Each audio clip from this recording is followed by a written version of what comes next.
진리의 역사, 자연신에서 포스트 모던까지. 진리가 절대적이고 보편적이며 불변하다면 진리는 변하지 않아야 하겠지만, 아이러니하게도 진리는 역사 속에서 그 모습을 바꿔왔다.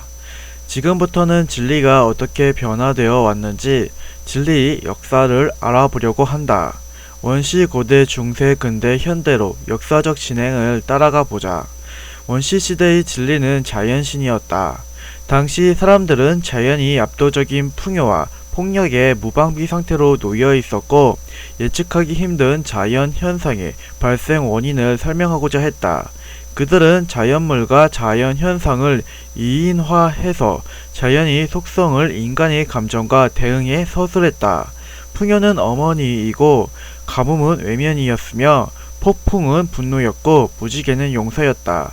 원시시대의 사람들에게 자연물과 자연현상 하나하나는 신성함이었다. 고대시대의 진리는 신화였다. 대표적으로 그리스 로마 신화의 등장인물들은 그리스인과 로마인에게는 실제하는 존재자였다. 그들에게 올림푸스의 신들인 제우스나 헤라, 아폴로는 이심이 여지없이 실제로 존재했고 인간 세상에 강력하게 개입했다.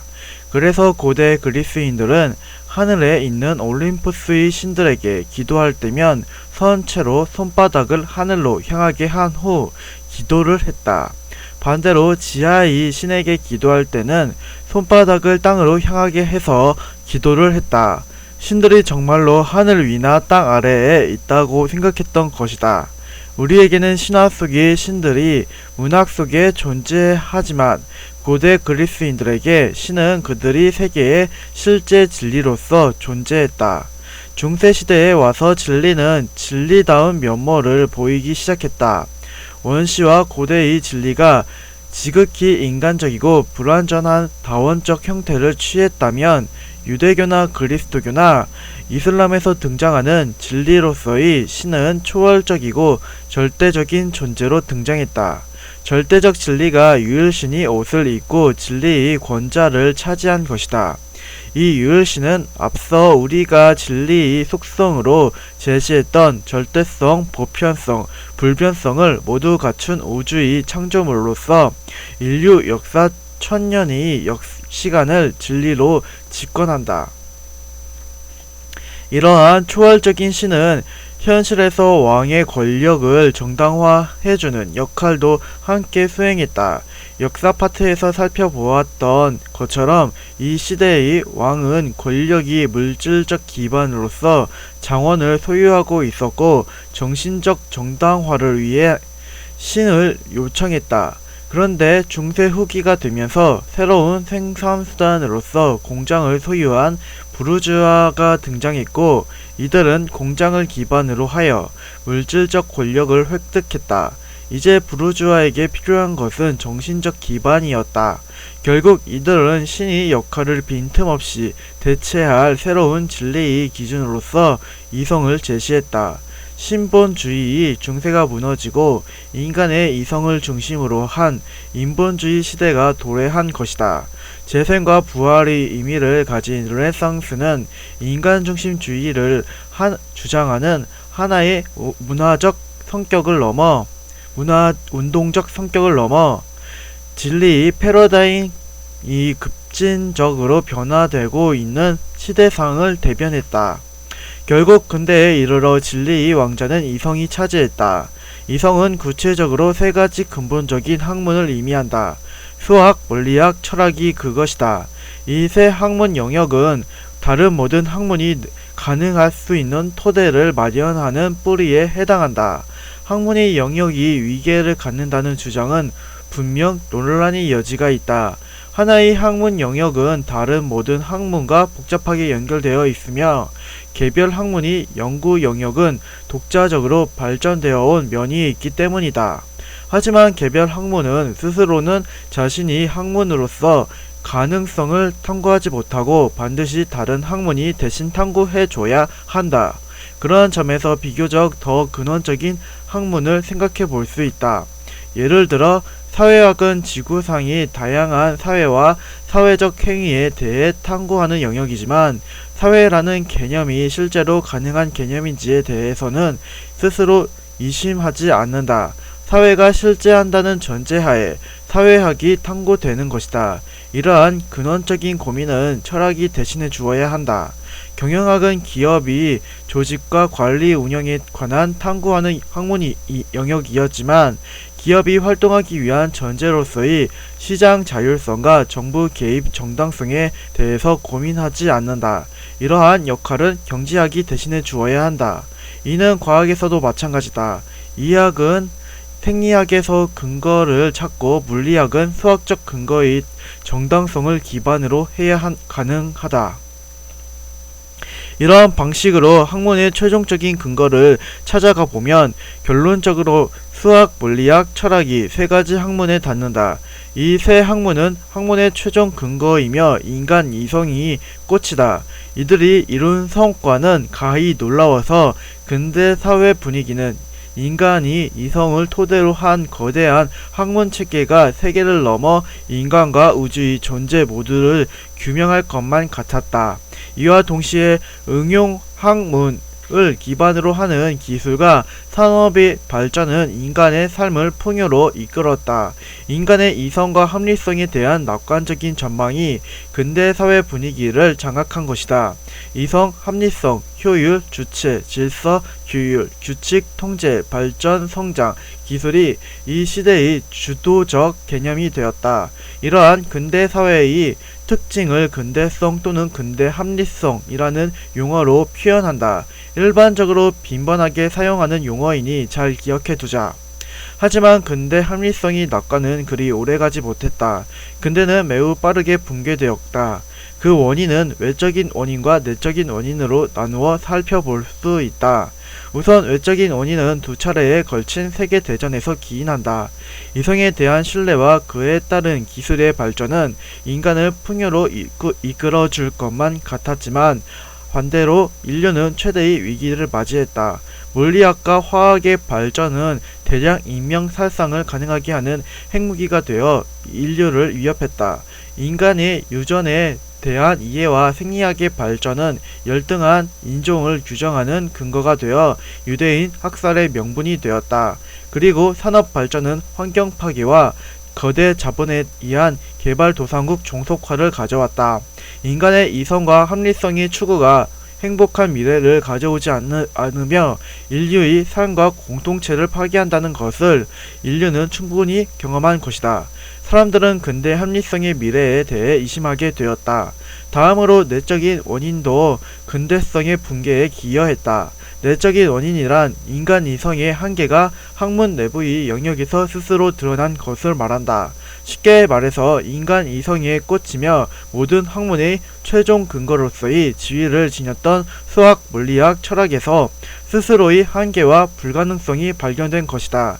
수학에서는 괴델이 불완전성 정리를 통해 수학의 불가능성을 수학적으로 증명해냈고, 물리학에서는 하이젠베르크가 불확정성 원리를 통해 물리학이 더 이상 가능하지 않음을 설명했다. 철학에서는 파이어 아벤트가 인식론적 무정부주의를 통해 철학적 방법론의 규칙이 필요하지 않음을 설명함으로써 학문 전체의 질서를 흔들었다. 이 세 이론들의 공통점은 각각의 이론이 자신이 학문의 한계를 드러냈다는 점에 있다. 이것은 마치 신에 대해서 알기 위해 평생 신학을 공부한 끝에 신이 없음을 깨닫게 된 상황이라고 할 수 있다. 도대체 이 세 가지 이론이 무엇을 말하길래 근대의 합리성을 뒤흔들고 결국 근대를 끝나게 했는지 간단하게 살펴보자. 수학 괴델의 불완전성 정리. 쿠르드 괴델은 20세기에 활동했던 수학자로 아인슈타인이 친구였다. 그는 20대 때 불완전성 정리에 대한 짧은 논문을 발표해서 수학계 전체를 뒤흔들었다. 실제 내용은 매우 복잡하지만 수학사에 한 획을 그었던 사건인 만큼 우리는 기본적인 근간 정도만 이해하고 넘어가자. 불완전성 정리의 의미를 이해하기 위해서는 당시 학계 분위기를 우선 파악해야 한다. 당시 수학계는 새롭게 발견된 수학적 역설들에도 불구하고 수학의 확실한 기초를 확보할 수 있을 것이라는 기대로 부풀어 있었다. 대표적으로 집합론을 제시한 칸토어나 형식주의를 제안한 힐베르트 등이 이러한 분위기를 이끌었다. 수학이 우주 전체를 설명하는 절대 진리일 것만 같은 분위기가 이어졌다.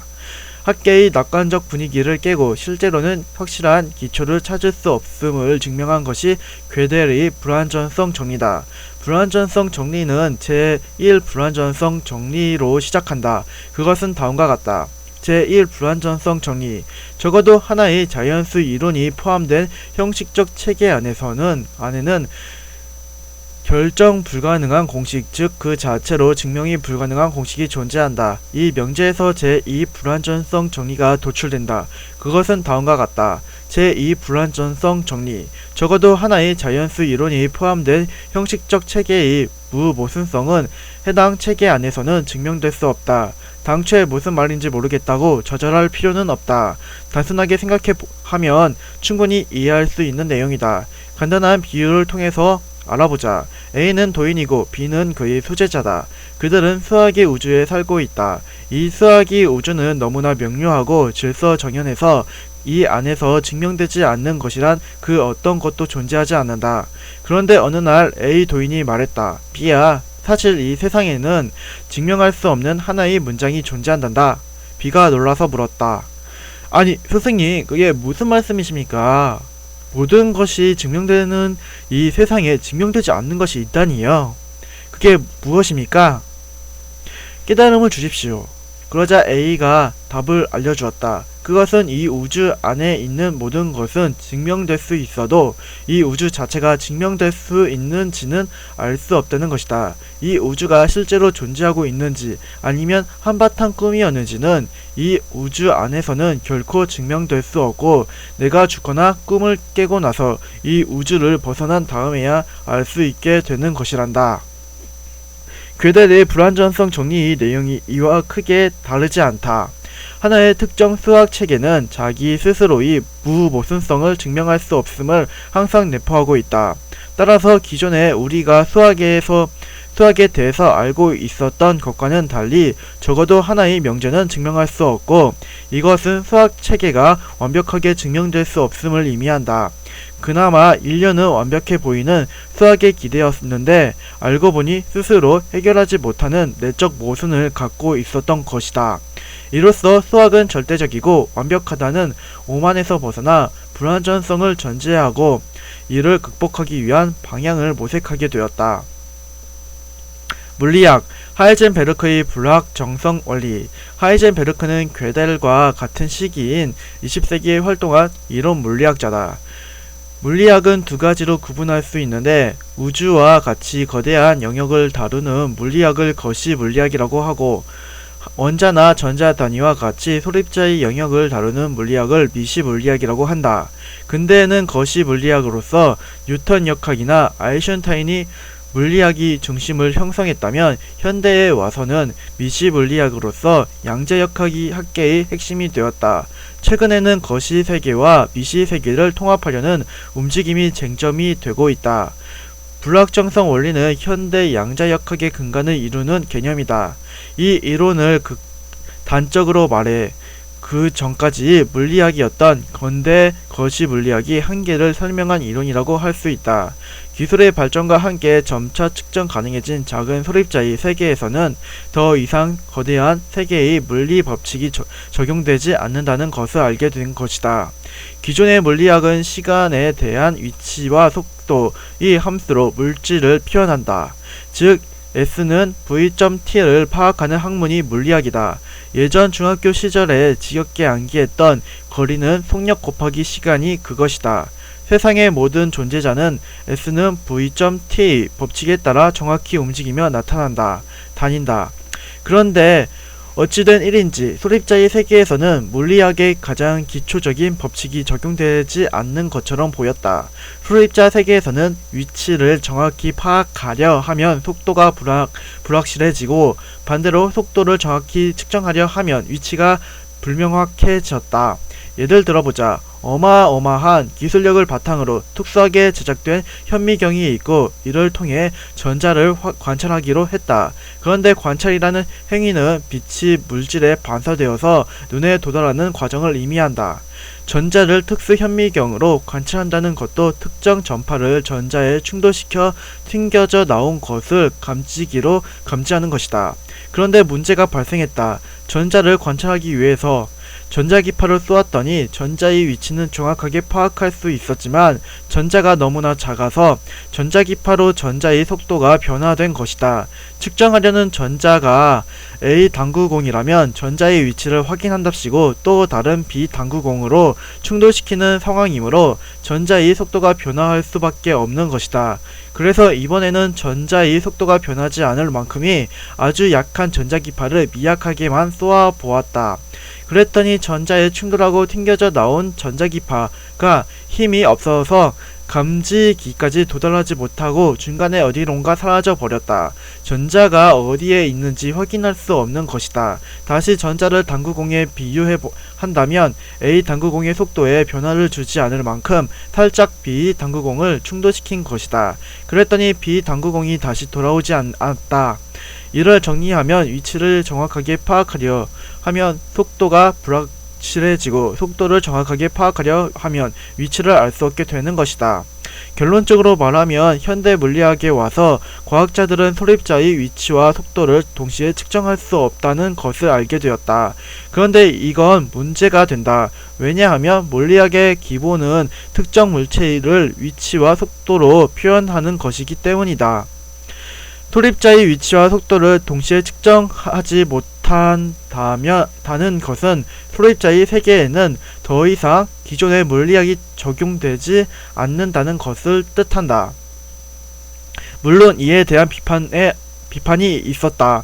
소립자의 위치와 속도를 동시에 정확하게 측정하지 못하는 것은 단지 기술상의 문제일 뿐이며 측정 도구와 방식을 엄밀히 하면 소립자의 세계도 고전 물리학의 방식으로 충분히 관측할 수 있다는 비판이었다. 하지만 하이젠베르크나 닐스 보어 등 일부 과학자들은 이를 부정하고 불확정적인 현상은 단지 측정이 문제가 아니라 소립자들의 원래 속성이라고 선언했다. 이를 코펜하겐 해석이라고 한다. 하이젠베르크의 불확정성 원리가 물리학을 아예 불가능하게 한 것은 아니다.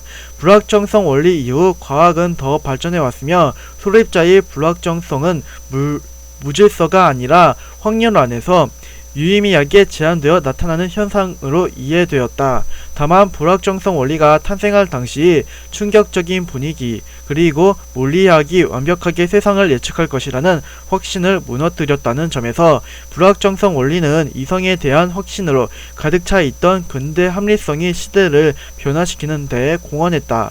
불확정성 원리에 대한 더 자세한 내용은 이 책이 과학 파트에서 다루어질 것이다.